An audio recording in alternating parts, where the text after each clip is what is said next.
ಎಲ್ಲಿ ಹೋಗಿದ್ರಿ ರೀ? ಯಾಕೊಂಥರ ಇದ್ದೀರಾ? ಏನಿಲ್ಲಮ್ಮ. ಇಲ್ಲ, ನಿಮ್ ಮನಸ್ಸಿನಲ್ಲಿ ಏನೋ ಇದೆ, ಅದೇನ್ ಹೇಳ್ರಿ? ಕೆಲಸ ಹುಡ್ಕೊಂಡು ಎಲ್ಲ ಕಡೆ ಹೋಗಿದ್ದೆ. ನಾನು ಹೋಗಿದ ಕಡೆ ಎಲ್ಲ ನನ್ನ ಅವಮಾನ ಮಾಡಿ ಕಳಿಸಿದ್ರು.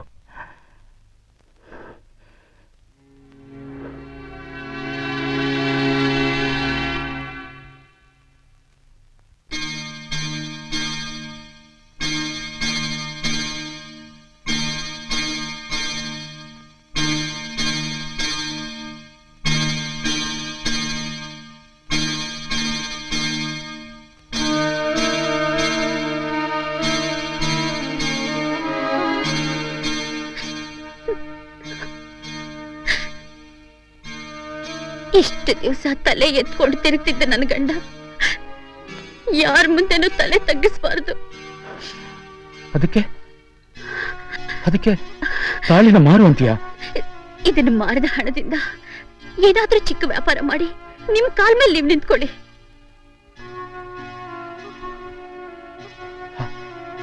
ಹಾಗಂತ ನಾನ್ ನಿನ್ ಕುತ್ತಿಗೆ ಕಟ್ಟಿದ ತಾಳಿನ ಬಿಚ್ಚಿದ್ದು ತಪ್ಪಲ್ವಾ? ತಪ್ಪು ದೇವಿ, ತಪ್ಪು. ರೀ, ಊರಿನ ಜನಗಳ ಮುಂದೆ ನಾವಿಬ್ರು ಗಂಡ ಹೆಂಡತಿ ಆಗೋಕೆ ನೀವು ನನ್ನ ಕುತ್ತಿಗೆಗೆ ಬರೀ 3 ಗಂಟೆ ಹಾಕಿದ್ರಿ. ಆದ್ರೆ ನಿಮ್ಮ ಪ್ರೀತಿ ಅನ್ನೋ 3,000,000 ಗಂಟೆಗಳನ್ನ ನನ್ನ ಮನಸ್ಸಿನಲ್ಲಿ ಹಾಕಿದಿರಲ್ಲ, ಅದನ್ನ ಬಿಚ್ಚೋಕೆ ಯಾವ ಜನ್ಮಕ್ಕೂ ಯಾರಿಂದಲೂ ಸಾಧ್ಯ ಇಲ್ಲ ರೀ. ನೋಡಿ, ನನ್ನ ತಂದೆ ಮುಂದೆ, ಈ ಊರ್ ಜನಗಳ ಮುಂದೆ ನಾವು ಚೆನ್ನಾಗಿ ಬಾಳಿ ಬದುಕಿ ತೋರಿಸ್ಬೇಕು. ಅದಕ್ಕೆ ಈ ತಾಳಿ ನಿಮಗೆ ಸಹಾಯವಾಗಬೇಕು.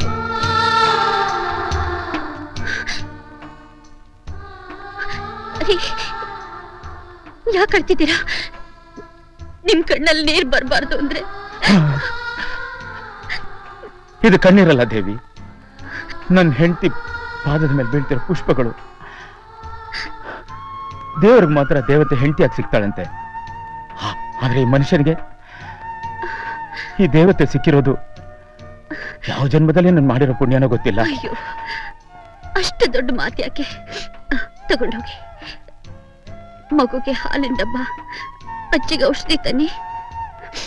ಆಯ್ತು. ಏನ್ರಿ,